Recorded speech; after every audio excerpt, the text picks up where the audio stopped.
तो सब कुछ शुरू होता है तब से जब पुनीत सुपरस्टार की एंट्री होती है बिग बॉस में। ये सारे आजकल के लड़के छपरी लड़के जो है बड़ी-बड़ी कोठी बदलने वाली लड़कियों के सामने सलमान भाई जैसा जो है ब्रेसलेट पहन लेते हैं ताकि बड़ी-बड़ी कोठी बदलने वाली लड़कियों को ये लगे ये भिंडे साले भाई कोठी बदलने वाली लड़की। सब कुछ ठीक ठाक चल रहा होता है तभी स्टैन को चुल मचती है और वो पुनीत सुपरस्टार के कंटेंट को क्रिंज बोल देता है। तुम्हारे कंटेंट को नहीं क्या पब्लिक क्रिंज बोलती, मेरे को भी क्रिंज लगा लेकिन नहीं क्या मैंने देखा तो। और इसमें सबसे बड़ी आयरनी वाली बात ये थी कि एमसी स्टैन खुद छपरी और क्रिंज होके उस पुनीत सुपरस्टार के कंटेंट को क्रिंज बोल रहा है, जिसके ज्यादातर वीडियोस फनी और रिलेटेबल होते हैं। लोग गरीब बच्चों में खाने बांटते हैं तो गंदे के तरीके से बांटते हैं, गंदे पत्तल होते हैं उसके अंदर ऊपर से उठा के देते रहते हैं, उस गंदे तरीके से देते हैं। तो दोस्तों ऐसा ना करें, अगर तुम्हारी जेब में पैसा है, अगर तुम औकात रखते हो बांटने की, क्या आप अपने बच्चों को भी उस तरीके से खिलाओगे? इसके बाद वही हुआ जो होना चाहिए था, एमसी स्टैन को भर भर के गालियां पड़ी। कहने के लिए वैसे तो एमसी स्टैन के बहुत फैंस हैं और बहुत हाइप है, पर जब पुनीत सुपरस्टार के फैंस स्टैन को गालियां पड़ी तो सारे फैंस और सारी हाइप गायब हो गई। और वैसे भी जब से कैरी ने एमसी स्टैन को रोस्ट किया है तब से स्टैन का टाइम कुछ खास अच्छा चल नहीं रहा है। रोस्ट के बाद कैरी के फैंस ने स्टैन को ट्रोल किया, फिर एमएमए के डिस की वजह से स्टैन को गालियां सुननी पड़ी और अब पुनीत सुपरस्टार की वजह से स्टैन को भर भर के गालियां खानी पड़ रही है।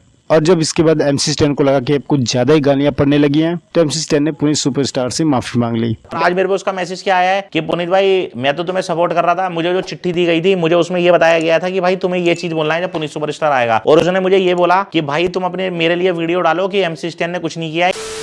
और वैसे भी एमसी स्टैन की गलती करके माफी मांगने वाली आदत बहुत पुरानी है। एमवे बंडाई के साथ भी स्टैन ने सेम ही किया था और अब पुनीत सुपरस्टार के साथ भी सेम ही किया, पहले बेइज्जती और फिर माफी।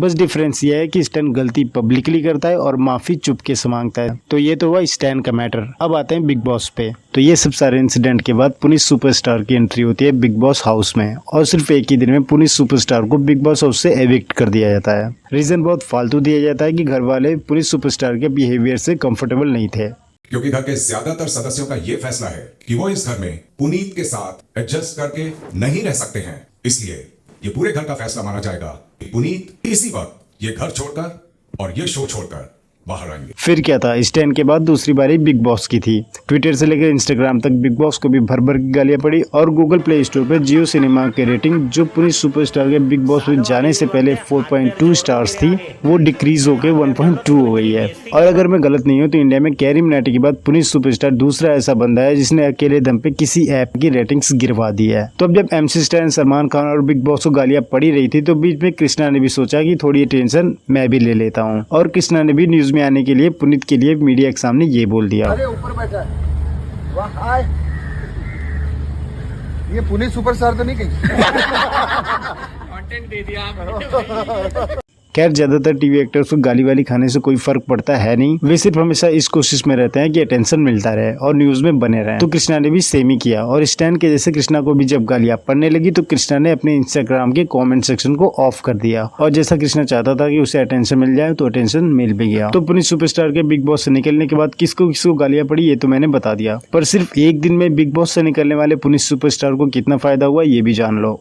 बिग बॉस में जाने से पहले पुनीत सुपरस्टार के इंस्टाग्राम पे 3,30,000 से ज्यादा फॉलोअर्स थे और आज ये नंबर इंक्रीज होकर 2.6 मिलियन क्रॉस कर चुका है। वही पुनीत सुपरस्टार से कंट्रोवर्सी करने के पहले एमसी स्टैन के 11.1 मिलियन फॉलोअर्स थे और अब पुनीत सुपरस्टार से कंट्रोवर्सी के बाद एमसी स्टैन के 10.9 मिलियन फॉलोअर्स ही रह गए हैं। ये भी जान लो कि एमसी स्टैन के बिग बॉस में जाने के पहले इंस्टाग्राम पे एमसी स्टैन के 1.6 मिलियन फॉलोअर्स ही थे और 3 महीने से ज्यादा टाइम स्पेंड करने के बाद एमसी स्टैन के 7.5 मिलियन फॉलोअर्स हुए थे। और यहाँ पुनीत सुपरस्टार ने जितने भी फॉलोअर्स गेन किए हैं वो एमसी स्टैन की तरह बिग बॉस में 3 महीने का नहीं बल्कि सिर्फ 24 घंटे का इफेक्ट है। तो बिग बॉस में एमसी स्टैन ने 3 महीने से ज्यादा टाइम स्पेंड किया था। अगर पुनीत सुपरस्टार बिग बॉस में सिर्फ 1 महीने भी रहा होता तो आई कैन गारंटी की पुनीत की हाइप स्टैन से काफी ज्यादा होती। वैसे एमसी स्टैन ने तो एमवे के डिस का रिप्लाई नहीं किया, पर जैसा अपडेट आया शायद बादशाह अपना एल्बम रिलीज करने से पहले एमवे के लिए डिस्क निकालने वाले हैं। अब बादशाह को एमवे को डिस्क क्यों नहीं करना चाहिए ये जानने के लिए लेफ्ट साइड में क्लिक करके वीडियो को वॉच कर सकते हैं। मिलते हैं नेक्स्ट वीडियो में, तब तक के लिए बाय।